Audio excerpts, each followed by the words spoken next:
Madame, Monsieur, bonsoir et merci de nous rejoindre sur le plateau d'Arvro pour 3 quarts d'heure d'information en provenance de Bretagne. Tout de suite, le sommaire. Trovardro, tout autour de nous dans le Finistère, la colère des profs, des élèves et de leurs parents à Quimper. Le recteur a annoncé la suppression de 739 postes d'enseignants dans l'Académie de Rennes, des postes qui seront redistribués ailleurs en France.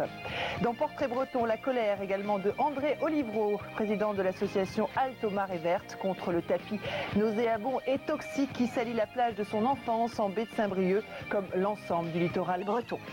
Et enfin, le dossier d'Actu Braise est ce soir consacré au tourisme en Bretagne. Le bilan chiffré témoigne d'une reconquête incomplète de la clientèle perdue à la suite du naufrage de l'Erika. Le littoral breton est le premier à en bénéficier. Les touristes étrangers, eux aussi, reviennent, mais pas les Allemands qui préfèrent les plages de la Méditerranée. Comment reconquérir le marché? Comment transformer un tourisme saisonnier en tourisme des 4 saisons? Pour en parler, Jean-Marc Le Carour, président de la Fédération de l'industrie hôtelière de Bretagne. Avec lui, nous verrons comment les acteurs du tourisme et derrière eux, les politiques, ont choisi l'union au clivage et à la concurrence. Mais d'abord, Trovardro et l'union sacrée également des syndicats des Les représentants transformés à marée basse en terrain de football, la pollution sur le littoral breton a pris la couleur verte, des marées vertes qui se propagent désormais hiver comme été. La faute aux pesticides et à l'épandage anarchique du lisier clament les ennemis d'une agriculture productiviste mal maîtrisée. Mais parmi les membres de l'association Halte aux Marées Vertes, fondée en septembre 2000 par André Olivreau, se trouvent aussi des agriculteurs bretons soucieux de la préservation de l'environnement. Portrait breton signé Emmanuel de Bossard et Marc Beugnot.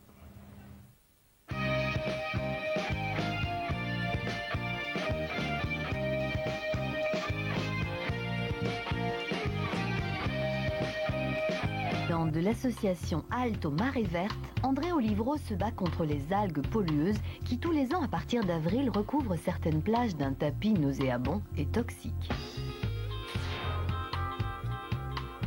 André Olivreau est né à Saint-Brieuc en 1945 et c'est là qu'il a passé son enfance, aîné d'une fratrie de 5 enfants entre un père cheminot et une mère au foyer. Passionné par les expériences de ses livres de sciences, il passe ses loisirs à jouer les apprentis chimistes et décide à 16 ans de partir à Lyon suivre les cours de l'école du gaz. 1963. Après 2 ans d'études, André Olivreau est embauché comme gazier dans une unité de production de la région parisienne. 1 an plus tard, c'est le départ à l'armée, où il ne passera que 3 mois avant de se faire exempter. Il profite de son retour anticipé pour se marier et trouve une place à Saint-Mandé dans un laboratoire de recherche. 1968, à 23 ans, déjà père de 3 enfants, André Olivreau s'inscrit au Conservatoire des Arts et Métiers de Paris pour reprendre des études de maths et de physique. Parallèlement, il réalise un vieux rêve en achetant un terrain sur la falaise surplombant la plage de son enfance, la Grandville à Illon. En 1972, alors qu'André Olivreau achève de construire un petit bungalow sur son terrain, on commence à parler des premières algues vertes en baie de Saint-Brieuc. Il adhère à Diane, association lyonnaise pour la défense de la nature. À partir de 1977, André Olivreau prend l'habitude de s'investir dans la vie municipale. Il sera 6 ans maire adjoint chargé des affaires scolaires à Cergy-Pontoise, puis conseiller municipal délégué à l'environnement à Saint-Ouen-l'Aumône.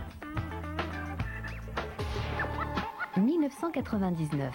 À 54 ans, André Olivreau profite d'une opportunité de départ en pré-retraite pour revenir s'installer en Bretagne.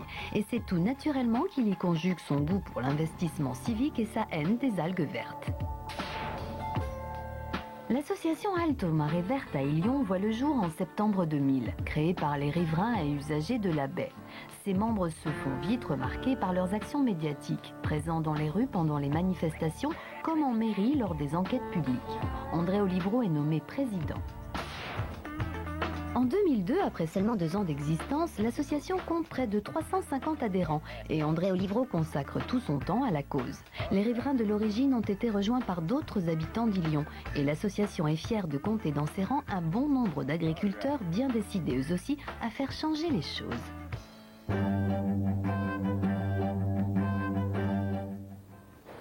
On venait ici en vélo de Saint-Brieuc, 20 km. On portait sur le porte-bagages le petit frère et les parents allaient chacun leur Solex.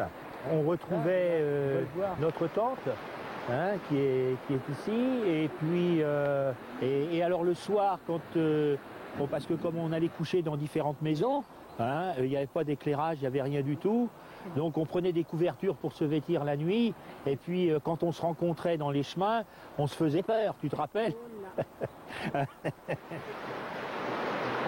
On était dans la nature. Pour nous, dans la nature, c'était important, puisque élevé à Saint-Brieuc en milieu urbain, c'était un moment de détente.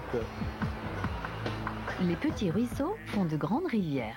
À l'époque, on n'avait pas de notion de quel milieu on était. C'est après coup qu'on peut constater que nous étions d'une famille d'ouvriers, hein, de cheminots, vivant dans un petit quartier bourgeois quand même de Saint-Brieuc.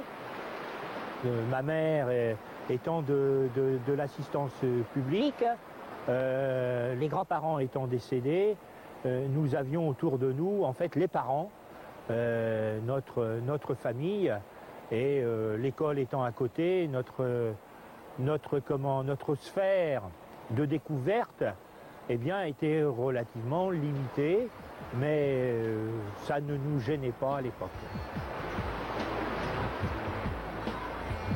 André Olivreau sur la ligne de départ. La réussite, on ne la voyait pas. Je crois que, enfin, pour ce qui me concerne moi, on la voyait plutôt par rapport à Robic, aux coureurs cyclistes. La réussite, c'était gagner, être connu par rapport à une activité sportive ou autre. Bon, à l'époque, c'était les Tours de France, on jouait aux billes. On faisait des équipes du Tour de France avec les billes dans le caniveau de la rue Paul-Bert. L'idée à l'époque qui traînait quand même dans la famille, c'était d'avoir une profession, une activité professionnelle rémunératrice. Et après, vous alliez mettre à sécher votre linge dans la prairie, là. Les draps, ils étaient asséchés là-bas. Hein, ce qui fait que tu pouvais repartir après avec le linge sec dans la brouette, quoi. Le ruisseau de l'enfance s'est donc écoulé paisiblement. Rien ne m'a marqué de malheur ou de désagrément. Voilà, donc je considère que j'ai été élevé dans du coton douillet. Ce qui fait que d'ailleurs, quand je suis parti à 16 ans, j'ai vu là que quelque chose me manquait fortement, quoi. La séparation de la famille.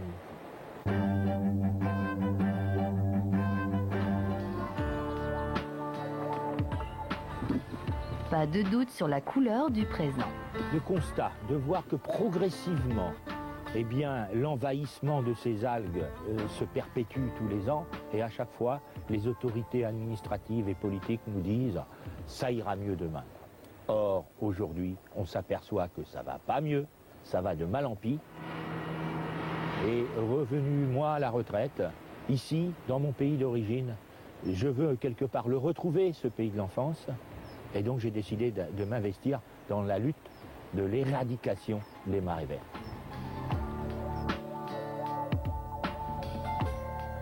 Et le combat est loin d'être terminé. Il y a encore 1 an ou 2, on n'en voyait pas sur les rochers. Mais là maintenant, il se développe même l'hiver. Cette salade verte, c'est ça qui se développera encore cet été et qui viendra envahir toutes les plages de la baie de Saint-Brieuc. Qu'est-ce qui apporte de l'eau au moulin d'André? Le 14 avril à Lamballe, il y a eu une manifestation organisée par toutes les associations de défense donc de l'environnement. Et au cours de cette manifestation, en fait, il y avait des forces là, peut-être, je dirais, manipulées, des forces humaines manipulées par d'autres groupes pour pouvoir pratiquer, je dirais, une peur et un silence sur la dégradation de la qualité de l'eau. Et moi, ça m'a donné une force supplémentaire pour me dire il faut continuer à se battre pour la qualité de l'eau.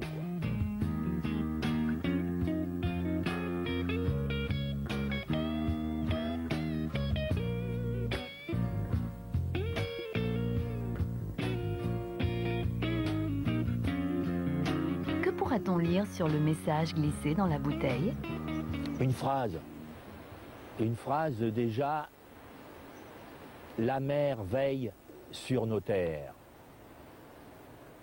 Le regard qu'on peut avoir sur nos plages, sur la qualité de nos plages, nous donne une idée de la qualité de nos terres, de nos sols. Et utilisant le sol tel que, de façon à ce que, une fois qu'on parte, une fois qu'on disparaisse, eh bien, il reste comme on l'a trouvé au début. C'est un peu délicat. C'est pour ça que quand il y en a 2 qui étaient tout seuls dans une case et qui ont été perdus, et qui ont sauté. Il faut absolument prendre conscience qu'il faut réduire les cheptels. Il faut réduire les cheptels. Voilà, donc c'est bien. Ça passe par là. Si on veut réduire les algues vertes, il faut réduire le cheptel en Bretagne. Aucune solution autrement. Du combat au rêve. Ce qui me fait rêver, c'est l'activité. Et je crois que plus on est en activité, plus on rêve. Et plus on rêve, plus on a d'activité. Donc plus on vit. Et plus on dépense, plus on partage. Et au fond, c'est ça, la vie. Ce qui me fait rêver, c'est, en un mot, être disons, dans une terre comme celle-ci, dans un paysage comme celui-ci, où on a la mer, où on a le soleil, et où on a la capacité de s'ébattre. Voilà. De s'ébattre et de se battre en comptabilisant les défaites. Non, on n'a pas d'échec pour le moment. Je dirais qu'on va de bataille en bataille et de victoire en victoire.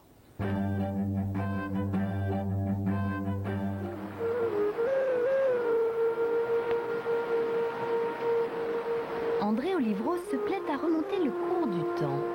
Ce que j'aime particulièrement, c'est notamment de pouvoir me retrouver dans un coin comme ici. Ce coin où l'eau fait du bruit avec les rochers, mais l'eau, la pierre, c'est en fait, je dirais, quelque chose qui nous permet aussi de revenir dans l'histoire de notre pays. Et pourquoi pas imaginer les Gaulois ici? Qu'est-ce qu'il y avait de différent entre nous et eux? Cette terre est manifestement source de bonheur. Le pays de ma naissance, le pays de mon adolescence, le pays où maintenant je revis, maintenant que je suis en retraite, le pays de mon épanouissement. Si l'eau pêche par ses qualités, le breton, lui, en a. Chez les Bretons, ce que j'aime bien, c'est le sens de l'hospitalité. C'est le sens de la solidarité. Une cause indéfendable chez le breton. Qu'est-ce que j'y ai pas pensé? Et c'est pas, a priori, étant tellement, vous savez, quand on est amoureux de quelque chose, l'amour est aveugle. Et donc, je ne vois pas les défauts des Bretons. Il n'y a pas que les algues à tenir au cœur d'André Olivreau. Donc, ce que je souhaiterais, moi, c'est que la Bretagne se développe non pas dans un axe Paris-Brest, mais autour d'elle-même, autour de la Bretagne, qu'on ait toutes les activités économiques qui permettent à tout peuple breton de vivre en Bretagne et de s'épanouir là, et y compris après d'exporter les connaissances et les compétences. Ce breton qui se bat n'a pas de frontières. Oh, je suis un être humain sur la terre et j'ai le privilège de vivre un pays que j'adore, que j'aime, et je suis un citoyen du monde, mais avec donc cette facilité supplémentaire d'être un breton et fier de l'être.